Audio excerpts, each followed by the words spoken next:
Assalamualaikum, morning.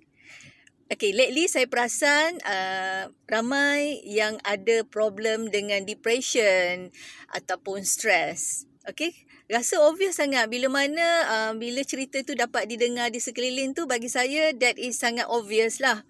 Okay, apa yang boleh kita bantu ialah sebagai seorang individu, sebagai seorang kawan yang kita perasan mungkin di sekeliling kita ada kes-kes yang macam ni, yang kita nampak mungkin kawan-kawan kita yang ada perubahan diri.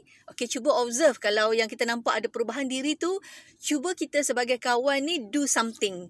Okay, sebab mungkin orang yang mengalami depression ni dia perlukan satu platform untuk dia nak meluahkan perasaan dia, untuk dia nak berkongsi dia punya emosi dia. Okay, so sebagai kawan, kita kena prihatin dengan perubahan yang ada. Okay, kawan-kawan yang di sekeliling kita.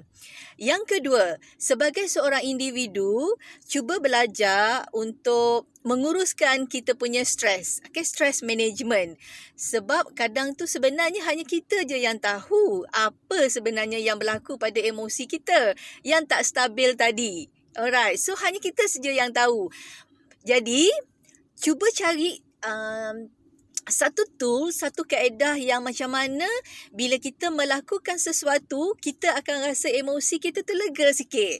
Kita akan rasa release. Kita akan rasa, okay, tenang sikit. Okay, cari something. Dan benda yang cari something tu, dia tak sama antara seseorang dengan seseorang yang lain. Kadang-kadang ada orang tu, dia boleh keluar untuk hanging out, window shopping pun, dia dah boleh rasa release dah emosi dia. Kadang tu, dia mungkin perlukan pergi ke tempat makan. Okay, so kalau macam saya, simple je. Saya dengan hanya mencuci bilik air pun, okay, kita cuci tonyoh-tonyoh tempat yang kotor tu, saya dah rasa sedikit hilang saya punya stres.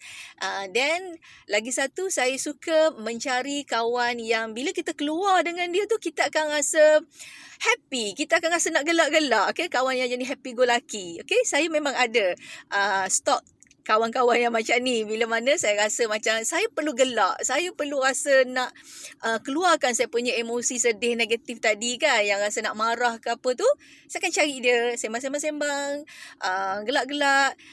InsyaAllah lepas itu kita akan rasa sedikit selesa, sedikit relax lah emosi itu.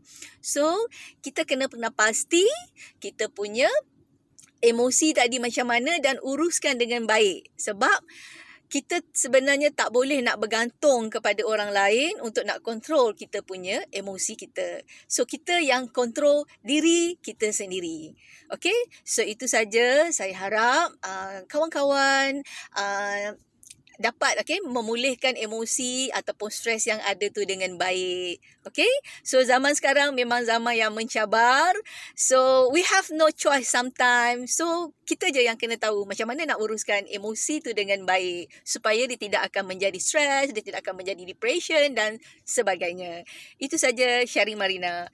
Bye-bye.